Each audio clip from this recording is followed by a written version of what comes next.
So when we were talking about the supernatural changing of individuals that are going to be coming, this lamp is meant to shine. And the very first letter is a lamed, which is connected to the language of light and love, the instructions of your heart in order to shine. It's also torch and light, as well as lamp. So moving on, the way they translated this, so 10 virgins who took their lamps and went forth. They went forth. And this means to go out, defend, exercise, train, go out, cast out, eject, lead, dismiss, and expel. There's a lot of meanings of this word. A lot.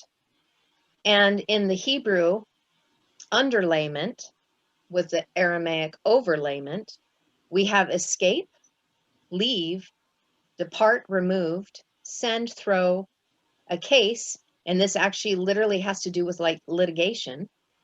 But the Hebrew idioms, and we haven't talked a lot about the Hebrew idioms, Hebrew language is full of them.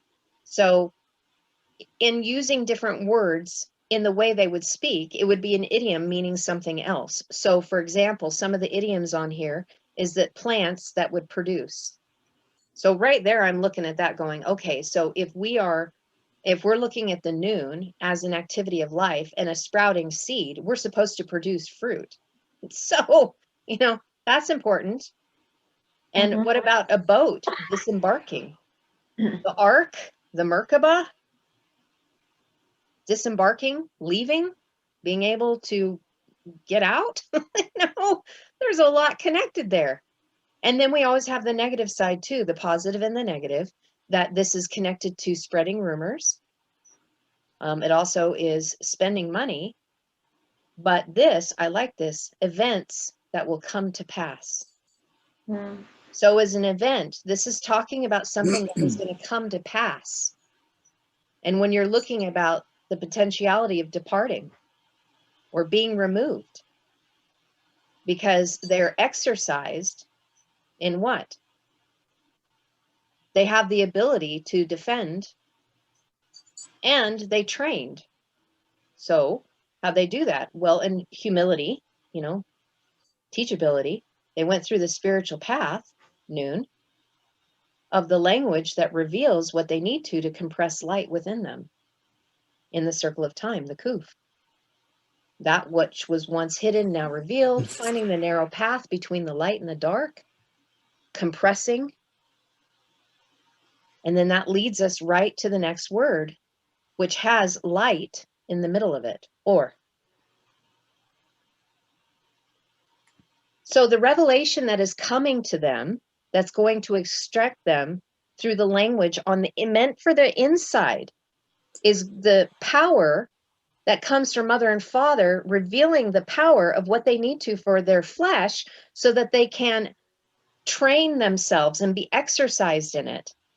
Because something is going to come to pass, and they're going to want to be able to depart and be removed, disembark in their ark, because they went through the process of doing what they needed to through the spiritual path, through the languages, compressing light to become or. It's the literal or. The root of this word is Aleph, Resh, Ein, which means a meeting. But it has the Vav that's in the middle, which means that they connected within their heart. So the instruction came to them. They were able to connect to it within, because again, that language is meant to be on the inside of you so that they could become light. And they saw the teaching shepherds, that which instructs them is a shepherd, something that they can associate to, a friend and a companion,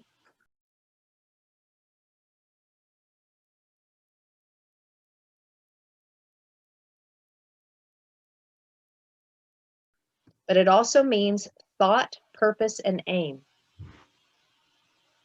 But in the system of duality, these teaching shepherds are of the light. They are going to be seen to some as being wicked and evil, bringing harm.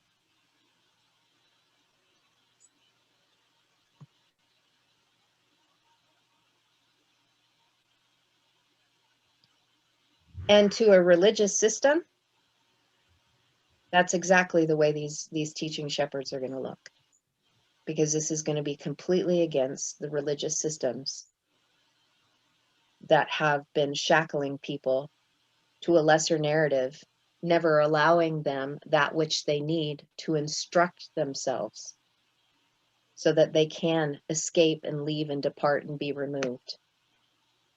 Because it's these teachings that eradicate the beast ego nature, which those systems are built upon to keep that there so they can be controlled and manipulated through fear.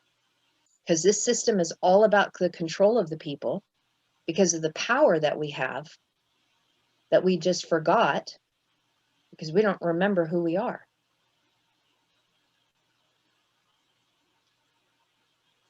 So this meeting, they go out to meet.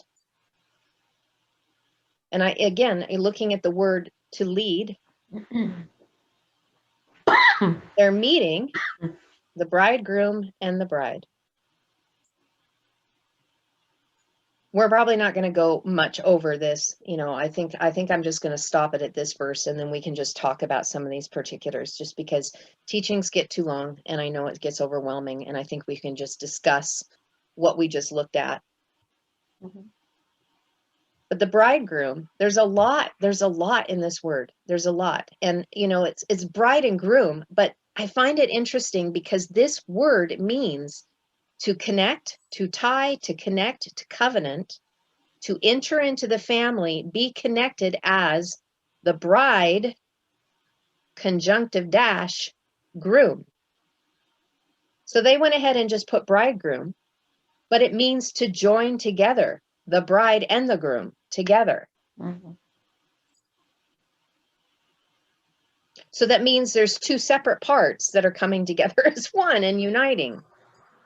And I really wish that this was explained more for people to understand this, because when I was in the Christian church, we just threw this out all the time, the bridegroom, right? And we always referred to it as Jesus. Always referred to it as Jesus. But when you take a look at it and you start dissecting this in the letters, Het Tav, just Het Tav, is an abbreviation for being one. Echat. There's Echad and there's Echat. And this is abbreviation that they have become one through the covenant that brought them life so that they could connect and be one as bride and groom. So this word right here is the process of the sacred Hebrew wedding. This is right here. But then we also need to take a look at another beautiful piece that's in here, because I love the fact that we have the Het, because this signifies life through the covenant. The number 8, the affinity sign, life eternal. But the last 3 letters, this is actually really important, because this will be connecting to something that Ken is going to be sharing in the future about the dragon in Revelation. Because that is this word, but it also has another meaning, because it's actually from Tan, meaning a jackal, a sea monster, and a dragon.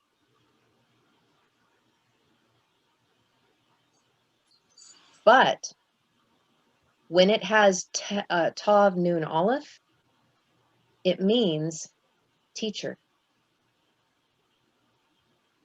one who has learned and they teach. So this is somebody that has gone through the process and has taught others. So what happens when it has a sheen on the front? That was just shaitan. That was just shaitan. Yes. Right. Because right. Well, because shaitan or shaitana or satana in the New Testament is an adversarial component against what is going on in the lesser narrative that binds us. Because it's interesting. It's interesting you brought that up, Jesse, because I can see you're connecting. I can totally see you're connecting on that. Once we have become one, we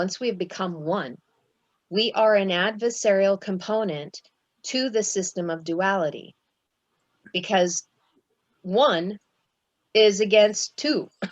This whole system is based on duality.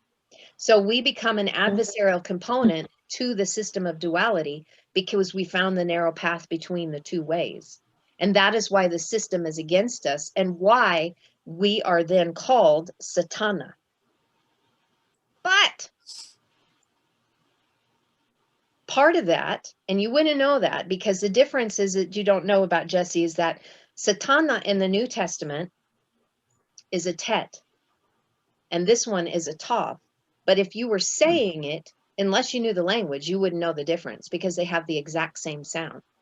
So the difference with this is a dragon who's a teacher who has learned in what they're bringing, and they have taught it before. So these are seasoned. Remember earlier we were talking about being an old man, being someone that's aged and mature?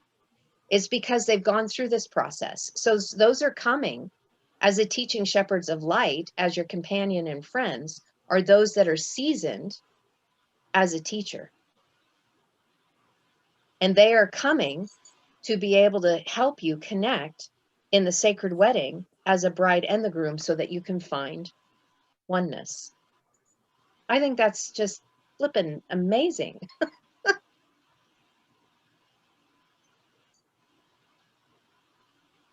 And again, we're talking about the het, the affinity sign, that which brings forth life, life eternal. And this is where we're going to land the plane on here. This word meaning bride, in Aramaic, this kaflamet also means a crown.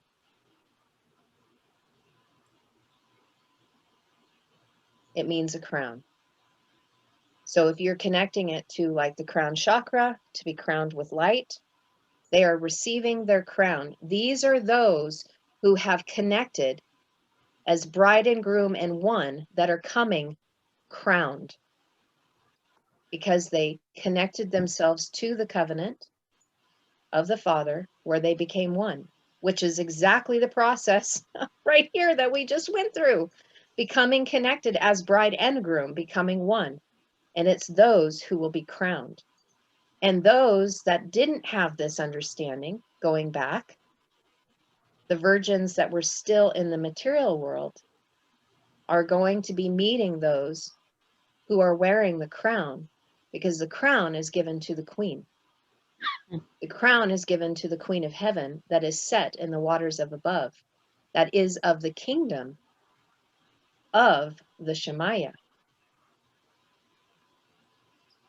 Those are the ones that are coming to instruct because they've already gone through the process, and they're going to help those that didn't find the process, that were brides already but didn't know it.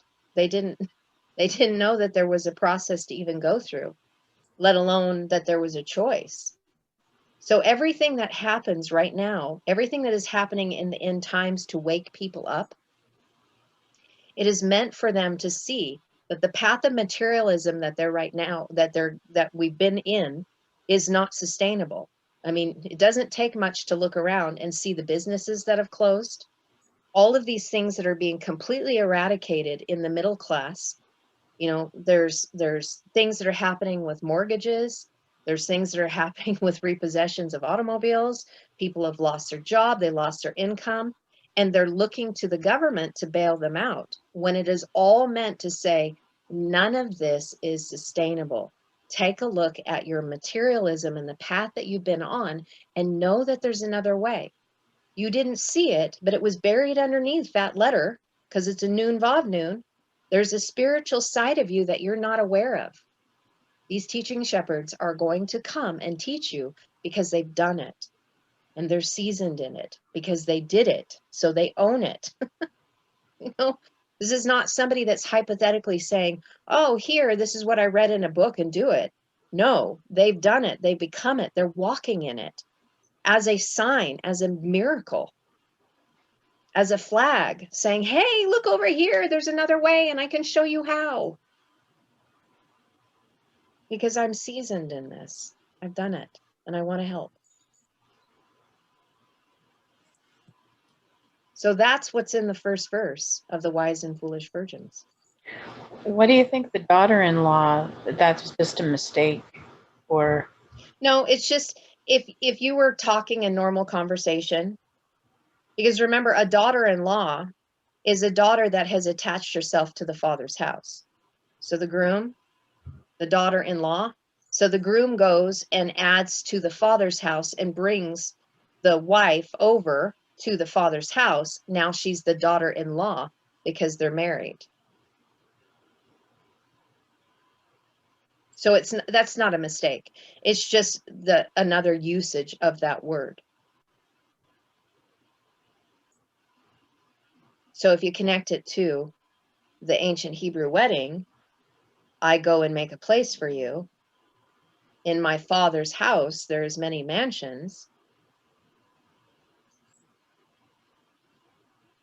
So the daughter-in-law is one that has been brought into the house. She once wasn't, and now she is. So it's not a mistake. It's just a different way of saying it and looking at it from the perspective of the person that's speaking it. Are you the parents of the daughter that got brought in? Because again, all of this is a frequency. So when we connect, we can't associate it to actual physical sexes in the material realm. It's a frequency of that transition of once one that was outside now being brought inside. So the Bethulan that have the fallen noon would be those that were on the outside, because they didn't know that there was a covenant of life to bring them inside, and they were separated from it. They were on the outside of that covenant of life, and now they're being brought back in.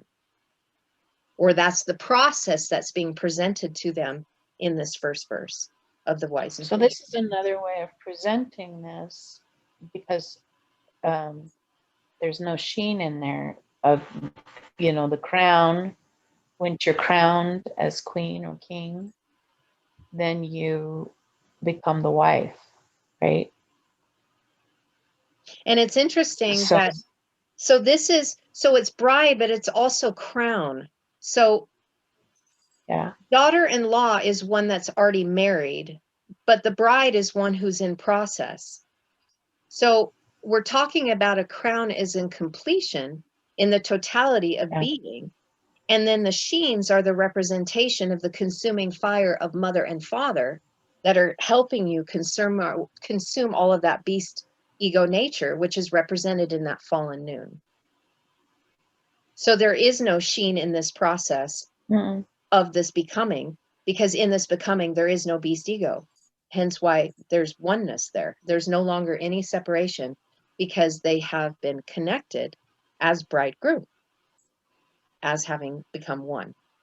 And so the difference being on this, and the reason you'll see later, we don't see this word for the rest. We don't see the rest of this.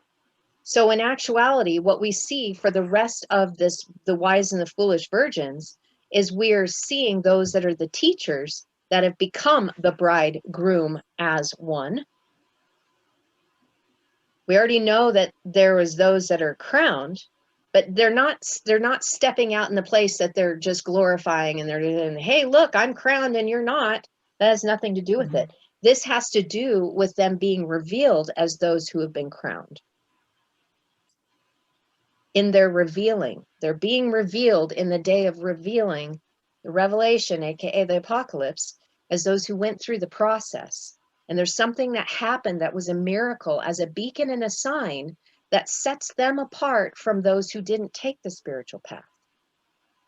But they don't hold that position of I'm different than you. They come as the role of being a teaching shepherd because they learned the ways and they're going to teach the ways because they were seasoned in it. But they don't look at my glory, look at my crown. No, they're coming in humility as meek teachers that are wanting to help, to share, to show the way, but not in pride. So that's only on the day of the revealing. And that is the day, on the wedding day, is when they would be called king and queen. So it's only on the day of the revealing, in the process of that manifestation, that crown is manifested. But then they choose to be in the flesh to help, so that people can see that I'm just like you. I'm not any different. I just found the spiritual path and I walked this way. And I want to show you that you can do it too. It's And available for you. there's something that feels so accessible to that space of humility when you're in the company of those that are doing the work of purifying. And I feel like teachers like you guys, like for me, just in a personal experience of, and it becomes a very actually blissful experience of desiring to stay in that space. Like it's truly, whether, I don't know, it's the chemicals in your body or, like being spiritually indwelled with more spirit, or, whatever it is, it actually becomes a very enjoyable thing to like sit in. And I mean, I feel like maybe you guys coming from the church can relate it to basking in the presence. I'm not sure, because I never got there in the church, even though I was raised in the church. I was always like probably more intellectualizing things, but Yeah. But when one does learn to surrender, at least I can only speak for myself, it does become a very it's like, oh my gosh, this is so nice. It like becomes a really enjoyable thing. And then so it's like, but it makes it much easier to do that in the right company. Totally agreed.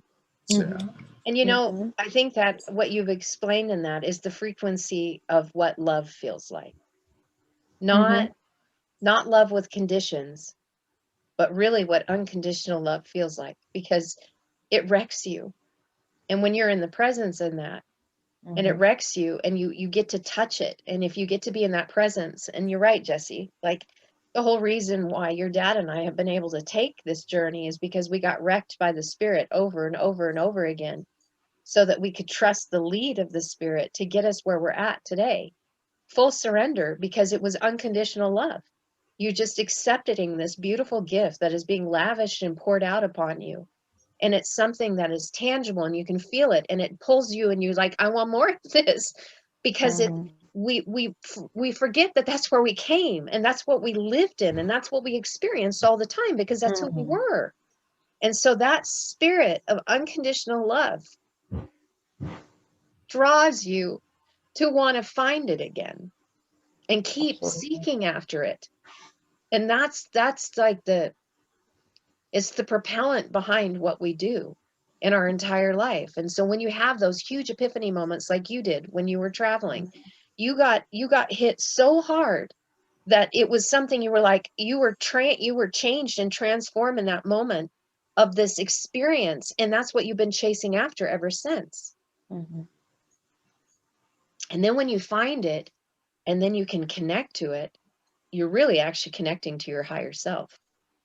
And that revelation becomes part of you, and it doesn't take you any time to tap into that place, to be in that wonderful place of loving self, because it's your higher self that you're connecting to, that already is in unconditional love, because it's source. It's where we came from. Yeah. And that's what this language does for me. It does it for me when I get whacked, and and I'm looking stuff up, and I just want to shout it from the rooftop, and I'm like, oh, I got to record this. And I was like, I can only do so much during the day. And why I want to be able to share it with people, because when you get wrecked, you just want to be there all the time. And that's what the Christ anointing is about. That you're there all the time. And that's why it makes no difference what happens in the world outside in the chaotic waters. It makes no difference. Because you can't move me out of my shalom, because I found my first love. Yes.